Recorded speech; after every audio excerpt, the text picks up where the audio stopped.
नमस्कार दोस्तों, क्या आपने कभी सोचा है कि महाकाव्य के युद्ध में एक छोटे से गलत निर्णय का परिणाम कितना भयानक हो सकता है। आज हम बात करेंगे उस महान योद्धा अश्वत्थामा की, जिनकी कहानी महाभारत के युद्ध से भी अधिक दुख और रहस्यमयी है। उनका नाम हमेशा एक ऐसे व्यक्ति के रूप में याद किया जाएगा जो बदले की आग में अपने जीवन का सबसे बड़ा शाप पा बैठता है। तो नमस्कार दोस्तों, स्वागत है आपका हमारे चैनल पर। आज हम आपको बताएंगे अश्वत्थामा की कहानी, जो महाभारत के युद्ध के सबसे काले अध्यायों में से एक है।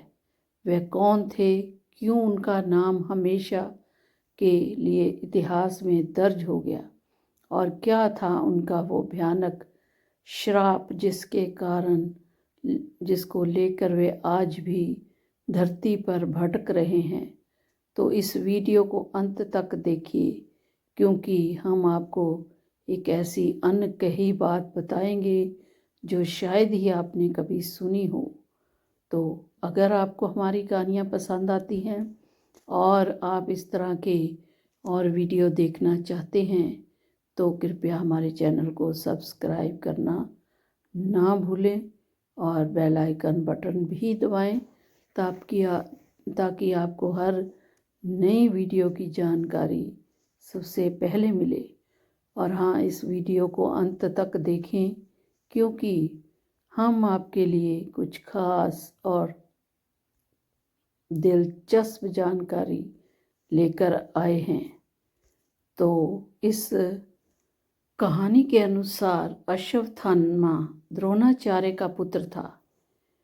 कृपि उसकी माता थी। पैदा होते ही वह अश्व की भांति रोया था, इसलिए अश्व की भांति मतलब कि स्थाम शब्द करने के कारण उसका नाम अश्वत्थामा पड़ा था। वह बहुत ही क्रूर और दुष्ट बुद्धि का था। तभी पिता का उसके प्रति स्नेह नहीं था। धर्म और न्याय के प्रति उसके हृदय में कभी प्रेरणा नहीं होती थी, और ना ही वह किसी प्रकार का अतातीहीपन करने में हिचकता था। उसका बचपन बड़ी ही कठिनाइयों के साथ बीता। उसके पैदा होने के साथ द्रोणाचार्य बहुत निर्धन थे। उनके पास अपनी पत्नी और बालक के पालन पोषण के लिए भी पर्याप्त धन नहीं था। दूध के लिए गाय तक नहीं थी। एक दिन अश्वत्थामा बहुत भूखा था। उसने अपनी माँ कृपि से दूध मांगा। कृपि बालक के हठ को देखकर दुखी होने लगी और वह उसको किसी तरह बहलाने पुचकारने लगी, लेकिन अश्वत्थामा हठ पकड़ गया। अंत में कृपि ने चावल धोकर सफ़ेद पानी बालक को पीने के लिए दे दिया। अश्वत्थामा यह जानता ही नहीं था कि दूध और पानी में क्या अंतर होता है। उसने दूध समझकर उसको पी लिया और उसमें से कुछ तो बचाकर वह ऋषि पुत्रों को दिखाने के लिए ले गया।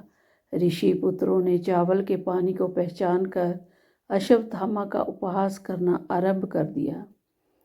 और तब अश्वत्थामा को पता लगा कि माता ने उसे अन्य वस्तुएं देखकर बहका दिया था, और वह जाकर कृपि की गोद में रोने लगा।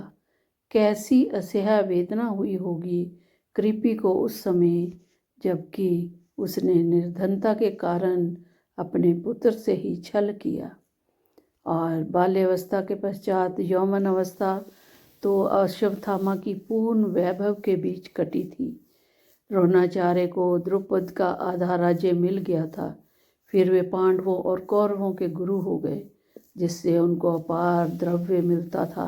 अश्वत्थामा ने एक बार कहा भी था कि मुझे किसी वस्तु का अभाव नहीं है।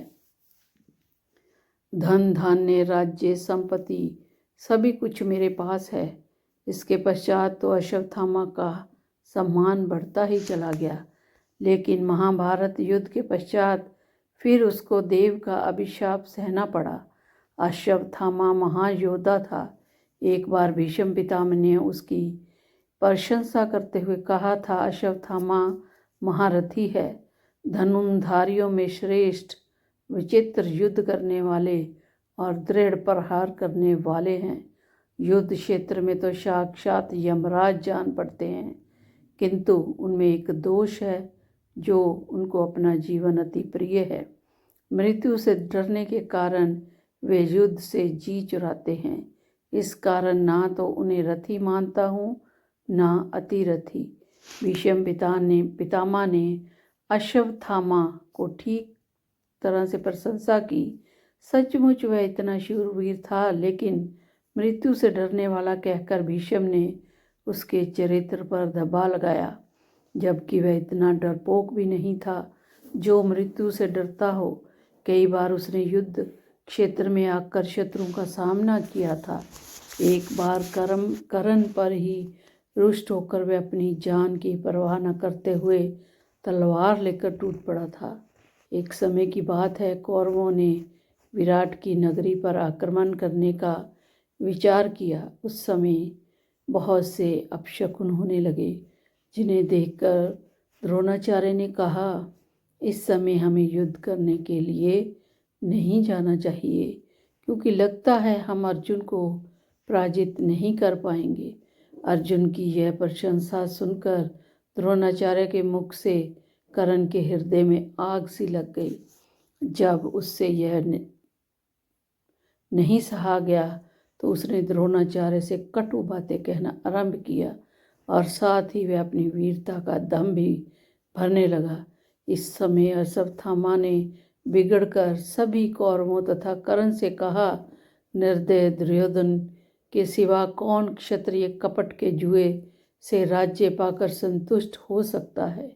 बहेलिए की तरह धोखेबाजी से धन वैभव प्राप्त करके कौन अपनी बढ़ाई चाहेगा। क्या तुमने जिन पांडवों का सरसब छीन लिया है, उनका कभी आमने सामने युद्ध में भी हराया भी है? किस युद्ध में पांडवों को परास्त करके तुम द्रौपदी को सभा में घसीट कर लाए थे? कर्ण, आज अपनी वीरता का दम भरते हो। मैं कहता हूँ, अर्जुन बल और पराक्रम से में तुमसे कहीं अधिक श्रेष्ठ है। इसके पश्चात फिर वह दुर्योधन की ओर मुड़कर कहने लगा, तुमने जिस प्रकार जुआ खेला, जिस प्रकार द्रौपदी को सभा में घसीट कर लाए और जिस प्रकार इंद्रप्रस्थ का राज्य तुमने हड़प लिया, उसी प्रकार अब अर्जुन का सामना करो। क्षत्रिय धर्म में निपुण चतुर जुआरी तुम्हारा मामा भी आकर अपना पराक्रम दिखाए। कोई भी तुमसे जाकर उस पराक्रमी अर्जुन से मुकाबला करो, मैं उससे युद्ध नहीं करूँगा। हाँ, विराट अगर युद्ध स्थल में आए तो उसका सामना मैं अवश्य करूँगा। अश्वत्थामा की बातें सुनकर सभी लोग चुप हो गए। ऐसा साहसी और निर्भीक था अश्वत्थामा। भीष्म के अंतिम शब्द उसके चरित्र पर ठीक नहीं उतरते। पता नहीं किस अवसर पर भीष्म जी ने इस प्रकार का निर्णय।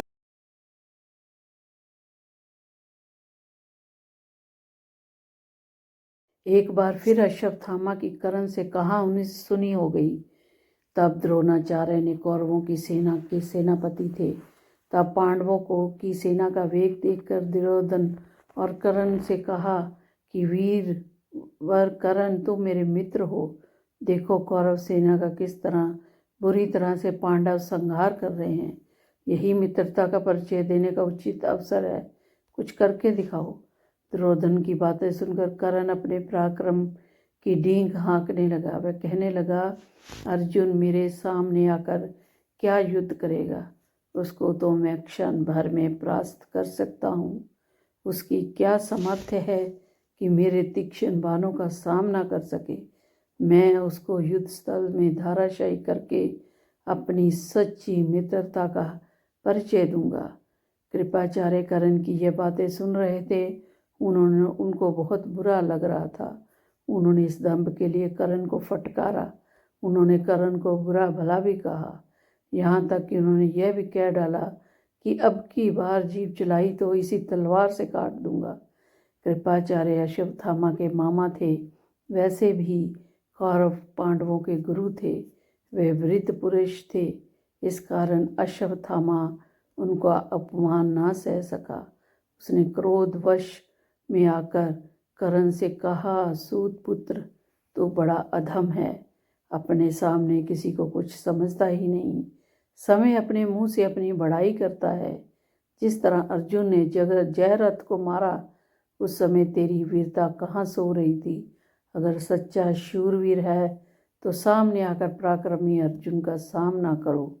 और ये कटु वचन सुनकर कर्ण को गुस्सा आ गया।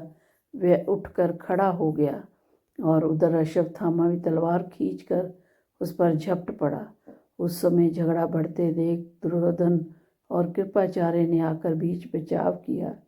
इस घटना को देखने से पता चलता है कि अश्वत्थामा बड़े खरे स्वभाव का था और अश्वत्थामा कायर नहीं था, लेकिन बाद में चलकर वो महाभारत के युद्ध के दौरान अश्वत्थामा ने कई वीरता के प्रदर्शन किए। वह कौरवों के पक्ष में लड़े और युद्ध में कई महत्वपूर्ण क्षणों में भाग लिया। हालांकि उनका अहंकार और गुस्सा कभी कभी उनकी समझ को धुंधला कर देता था। युद्ध के 18वें दिन के बाद जब युद्ध समाप्त हो गया तो अश्वत्थामा ने एक अत्यंत घिनौना कार्य किया। उसने अपने पिता द्रोणाचार्य की मृत्यु के बाद वह अत्यधिक क्रोधित हो गए थे। उन्होंने प्रतिशोध लेने का निर्णय लिया। वे रात के अंधेरे में पांडवों के शिविर में पहुंच गए और पांडवों के पुत्रों सहित कुछ अन्य सैनिकों को सोते हुए मार दिया। लेकिन दुर्भाग्यवश वे पांडवों के एकमात्र पुत्र जीवित परीक्षित को नहीं मार सके। पांडवों ने अश्वत्थामा को पकड़ लिया, उसे भगवान श्री कृष्ण के पास ले गए। कृष्ण ने उसकी घिनौनी कृत्य की कड़ी निंदा की, उसे एक भयंकर श्राप दे दिया, जिसके चलते वह न केवल शापित हुआ बल्कि कृष्ण भगवान ने कहा कि अश्वत्थामा को अनगिनत वर्षों तक पीड़ा और यातनाओं का सामना करना पड़ेगा। वह न केवल शापित होगा बल्कि उसे अमरता का शाप भी दिया, जिसके कारण वह सदा के लिए धरती पर भटकता रहेगा बिना शांति और राहत के। अश्वत्थामा की कहानी प्रतिशोध, अहंकार और युद्ध के नैतिक पहलुओं को दर्शाती है। उनके द्वारा दिए गए कार्यों के कारण न केवल उनका वंश नष्ट हो गया बल्कि उन्हें एक जीवन भर की पीड़ा और अशांति का सामना करना पड़ा। उनका शाप यह संदेश देता है कि बदले की भावना और अत्याचार कभी अच्छे परिणाम नहीं लाते और धर्म और न्याय का पालन करना सबसे महत्वपूर्ण होता है। तो ये थी आज की कहानी। अगर आपको हमारी कहानियाँ पसंद आती हैं तो आप इस तरह के और भी वीडियो देखना चाहते हैं तो कृपया हमारे चैनल को सब्सक्राइब करना ना भूलें और बेल आइकन बटन दबाएं ताकि आपको हर नई वीडियो की जानकारी सबसे पहले मिले। और हाँ, इस वीडियो को अंत तक ज़रूर देखें क्योंकि आप हमारे लिए कुछ खास हैं, इसीलिए हम दिलचस्प जानकारियाँ लेकर आते हैं। तो इस तरह से हमारे चैनल पर ऐसी और दिलचस्प और ज्ञानवर्धक कहानियाँ देखने के लिए चैनल को सब्सक्राइब ज़रूर करें और लाइक करना